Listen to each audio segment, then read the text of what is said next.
নমস্কার। এই তপ্ত দুপুরবেলায় একে একে মাধ্যমিকের ফলাফল আমাকে জানাচ্ছিস তোরা। আমি খুব খুশি যে যেরকমটাই যার হয়েছে সবটা মিলে আমি খুব খুশি। কাউকে বকাঝকার কোনো বিষয় নেই, কারণ পরীক্ষা যখন সামনে থাকে তখন পরীক্ষাকেই লক্ষ্য স্থির করে আমাদেরকে পরিশ্রম করে এগোতে হয়, সাথে প্রেরণা থাকে। আর যখন পরীক্ষা হয়ে যায় তখন কিন্তু এটাই আমাদের ভেবে নিতে হয় যে কোনো পরীক্ষার ক্ষেত্রে, যে জীবনটা অনেক বড়, অনেক পরীক্ষার মধ্যে একটা পরীক্ষা এটা, অবশ্যই অন্যতম একটা পরীক্ষা এটা। এটা এরকমটা নয় যে এই পরীক্ষাটা আমাদের কোনো কারণে খারাপ হলে বা যদি নাম্বার কম পাই তাহলে জীবনে আর কোনো ক্ষেত্রেই এগোতে পারবো না, এরকমটা নয়।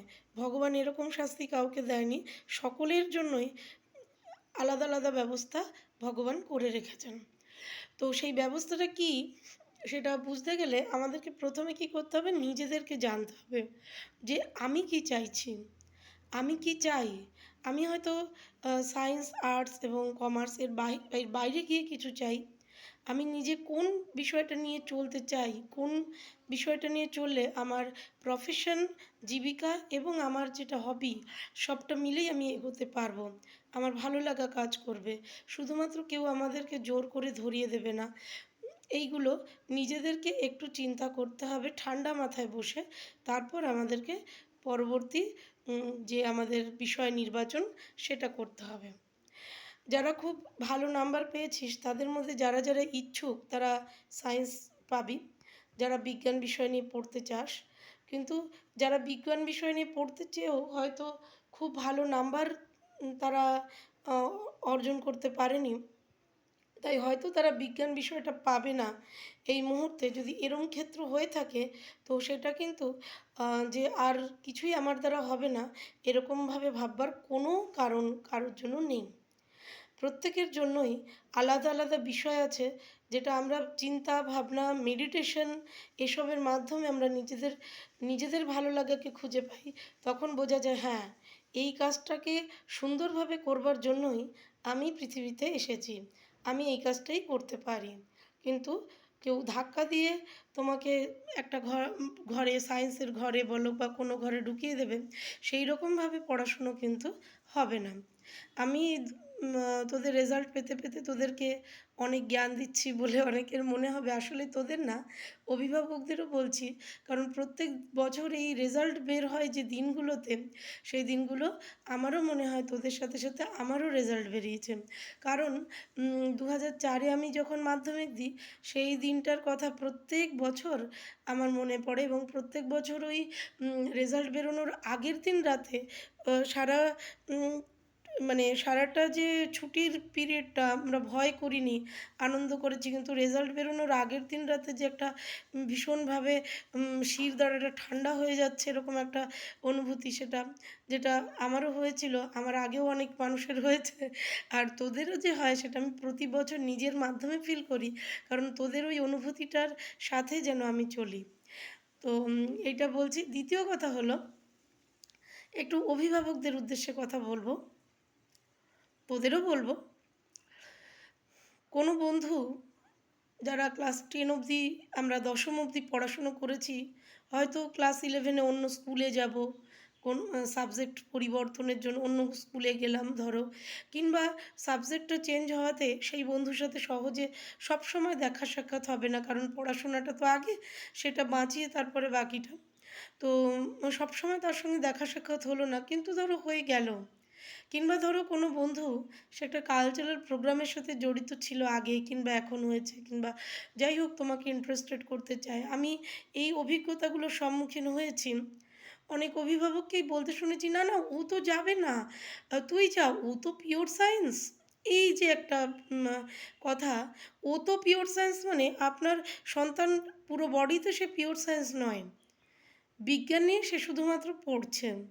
আর সে এই মুহূর্তে কোনো আচার্য হয়ে ওঠেননি, আচার্য জগদীশচন্দ্র কিংবা এপিজে কালাম। আমি চাই তারা ভবিষ্যতে হোক, কিন্তু সবথেকে বড় কথা, আচার্যদের জীবন, এপিজের জীবন যদি আমরা ছোটোবেলাটা দেখি, তাদের জীবন ছিল অনন্য। মানুষের সাথে তারা বেড়ে উঠেছিলেন, মানুষের মধ্যে তারা ছিলেন, কাউকে বাদ দিয়ে তারা কিন্তু এগোননি। ফলে আর একটা কথা বলি, যে সাবজেক্ট নিয়েই তুমি পড়ো, যে সাবজেক্ট নিয়েই তুমি পড়তে যাও, সে কলা বিভাগে যাও, বাণিজ্য বিভাগে কিংবা বিজ্ঞানে, একটা কথা মনে রাখবে, সবই কিন্তু, সব সাবজেক্টই এই বিশ্ব ব্রহ্মাণ্ডেরই পড়াশুনো, বিশ্ব ব্রহ্মাণ্ডের বাইরে কিন্তু কিছু নয়। তোমরা যখন এপিজের উইংস অফ ফায়ার যদি পড়ো, তার আত্মজীবনী, কিংবা আমাদের জগদীশচন্দ্র বসুর অব্যক্ত যদি পড়ো, যদি বিজ্ঞান সাধনায় মাতৃভাষা সত্যেন্দ্রনাথ বসুর পড়ো, তাহলে বুঝতে পারবে যে তারা কার সাথে, কোন বিষয়ের সাথে কোন বিষয়কে মিলিয়েছিলেন। কোনোটাই আলাদা নয়। ঠিক আছে, এইগুলো মাথায় নিয়ে আমরা চলবো, মনের মধ্যে একটু রাখবো। ওই কাউকে একটু পিছিয়ে দিলাম, ছোট করা, এই জাতীয় জিনিসগুলো আমরা ছাত্ররা তো করবই না, কিন্তু কোনো কারণে আসলে আমাদের সমাজটা এরকম হয়ে গেছে, এটা চলে এসেছে, আমরা মনে করি শুধু নিজের নিজের নিজের গণ্ডির মধ্যে, তাই অন্য একজন যদি অন্য বিভাগ নিয়ে পড়ে, তাকে এগিয়ে দিতে সবসময় সকলের মন চায় না। সবাই তো এরকম নন, কিন্তু আবার সবাইও কিন্তু পজিটিভভাবে চলেন না। তো তাদের উদ্দেশ্যেই বলছি, এগুলো করবার কিছু নেই।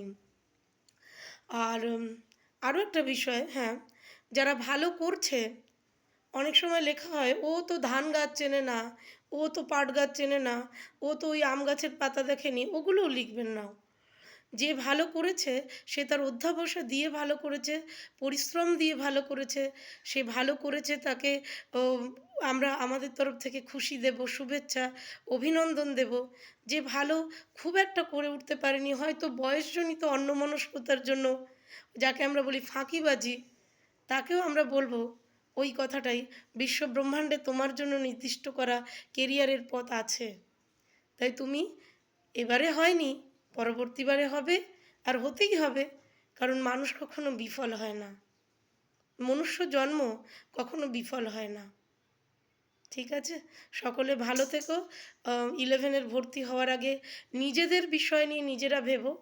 কাকু, মাসি, পিসো যত আছেন কিংবা পড়শি, সকলেই নিশ্চয়ই ভালোর জন্য বলবেন, তবু তুমি নিজেরটা আগে ভেবো। আর অভিভাবকদের বলছি, ওরা যদি নিজের বিষয়টা নির্বাচন করতে চায়, একটু স্বাধীনতা ওদের দেওয়া সব থেকে ভালো, কারণ পড়াশুনো তো ওরাই করবে। আর যে ওই সাবজেক্টটা নিয়ে পড়লে তুমি জীবনে চলতে পারবে না, এমন কিন্তু কোনো সাবজেক্ট নেই।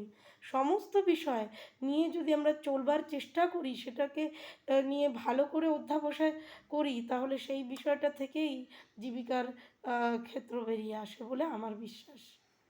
আমি সকলকে বললাম, প্রত্যেকে ভালো থাকবে, গরমে সুস্থ থাকবে, বিষয় নির্বাচন সঠিকভাবে করবে, আর যে ভালো করেছে তাকেও, এবং যে করতে পারেনি তাকেও, কাউকেই ওই হীনমন্যতায় পথ তৈরি করে দেওয়া বা ছোট করা, এগুলো কেউ করবে না। আমরা সকলেই এই বিশ্ব ব্রহ্মাণ্ডের ওপরে, পৃথিবীতে একে অপরের হাতে হাত ধরে বেঁধে বেঁধে থাকি। শঙ্খ ঘোষ বলেছেন না, আয় আরও বেঁধে বেঁধে থাকি। তো জীবনে আর একটা ধাপ তোমরা উঠলে আরও বেঁধে বেঁধে তোমাদেরকে থাকতে হবে। ভালো থেকো সবাই, আমার শুভকামনা সকলের প্রতি।